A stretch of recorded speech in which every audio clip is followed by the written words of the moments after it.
December 15th, 2025. Weather here is great in Qualicum Beach, BC. It's a Monday. For those people in the working world, have a safe and productive day at work. Remember, in the New Testament, it specifically says the worker is worth his wage. It even goes farther, and it says that the employer is supposed to pay the worker even before he begins to drink. Now, that's not practical in our modern society. Basically, it means your employer should pay you. I used to work at a place called Lordco. At the time, when I started there, it had like 18 stores. When I left, it had 24. They never paid me my last paycheck, $200. It's not like the company went bankrupt. Now they have 100 stores. They just rip people off. Same with DSL HUD, a large international company. They ripped me off of my final paycheck. It's not like they were going bankrupt. I worked for 48 other companies. Some of them jerked me around, but they did eventually pay. One place I had to go there 6 different times, and they finally paid me. PM Carney, he actually said in a statement to the public that he's going to crack down on wage theft. I don't exactly know what that means, but I think it means if you're a company, you got the money, you pay your employees.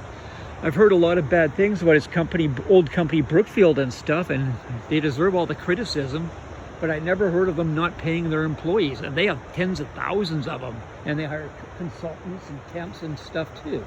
They're probably old-fashioned that way. You work for us, we fire you, you get your paycheck, and you don't come back. I'm here at this park that's nearby where I live. Very nice park. I don't know what this is. It wasn't here the other day. But it's gross and disgusting. Could it be a fish? If it was a fish, how would it get here? Gross and disgusting.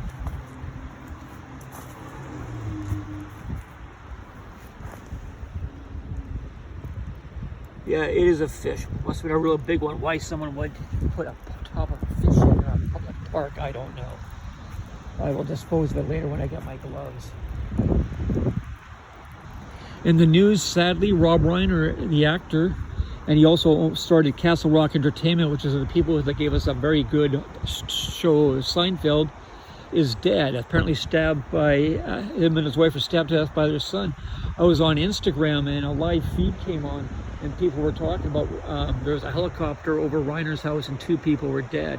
I didn't know the person doing the videos. I didn't know if it was true or not, but it's now confirmed by the mainstream news networks.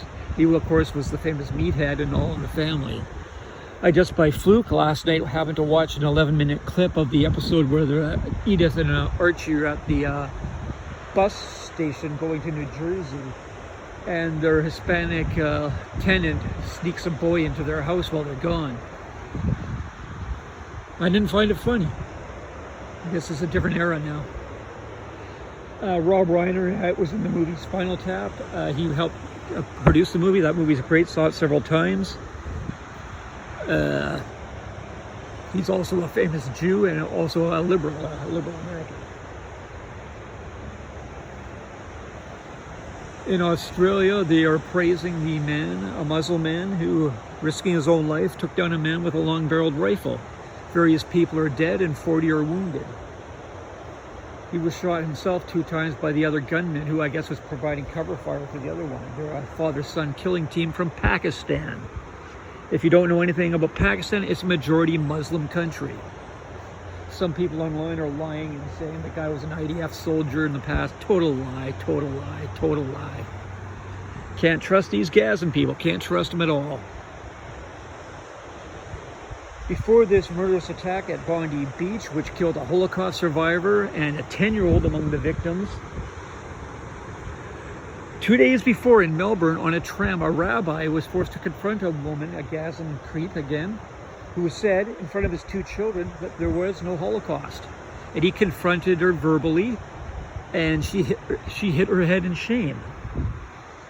But the only support the rabbi got was one person on the bus supported him, but he had to specifically ask for her help. The tram driver and the other passengers stayed right out of it. And you can see videos online from October in Australia, hundreds of these Arabs marching, yelling, "Fuck the Jews, fuck the Jews, fuck the Jews." And just so you get the message, they started yelling, "Gas the Jews, gas the Jews, gas the Jews." Not a policeman in sight, and as far as I know, no one got arrested for this obvious hate speech. In Vancouver, BC, at the Vancouver Art Gallery, the woman deported from Germany, known as Charlotte Cates, gave a 20-minute hate-filled speech. The mayor of Vancouver went the next day right to Vancouver Police Headquarters, talked to the chief of police, Mr. Palmer himself, and she was arrested. And that's all that happened. She had to sign some conditions, and that was the end of it. Dallas Brody, who I've criticized several times, to her credit, is privately prosecuting Charlotte Cates in a private prosecution for hate speech. The woman should be deported. The Germans already got rid of her and her husband. Get rid of her and her husband out of Canada. They're from Beirut. Go back there. That's where you belong. They worked for several years at BC Inclusion, an organization that gets 80% of their money from the BC government. Yet on the list of employees, they're not shown. It will say 54 employees, but they only name 52. There should be a fiscal audit of this company. Is any of the money that goes there to help these people they're supposed to be helping instead going for terrorism causes of Palestinian terrorist organizations? If they got nothing to hide, then don't worry about it. The Ocean gets a 10 out of 10 today. It looks fantastic. Watched the Canucks play New Jersey last night. They won 2-1, right on. Watched the Seahawks beat the Colts, right on, 1916. Way to go, Seahawks. They got an excellent shot at the Super Bowl. They're one of the top 6 teams in the NFL right now.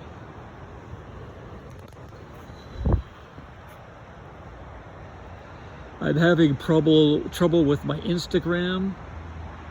They changed the uploading feature. The icon's completely changed, so it's not uploading, so I'll have to figure something out. And LinkedIn's censored one of my comments about the Bondi beach killings. They approved the other one. There was no profanity in my posting, and there were no threats in it, yet they censored it. And when I try to appeal, you can't. You click on the appeal button, and nothing happens.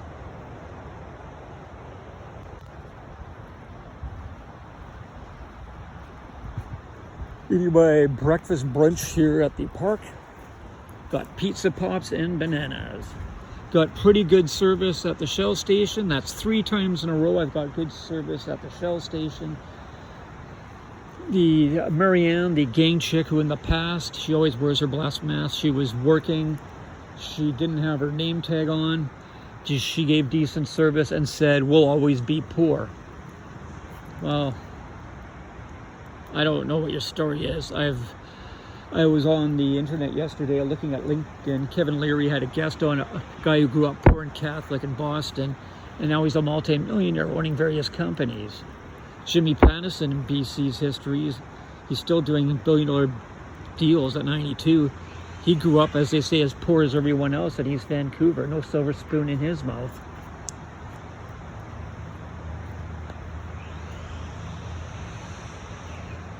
I have a relative who started off in life working at a frozen pizza company. Now he's the head salesman for Vancouver for the firm he works for.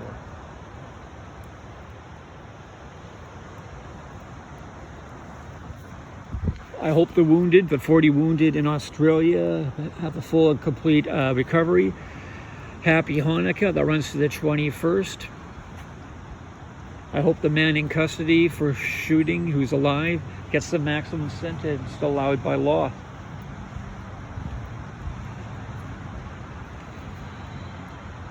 Take care and have a good week.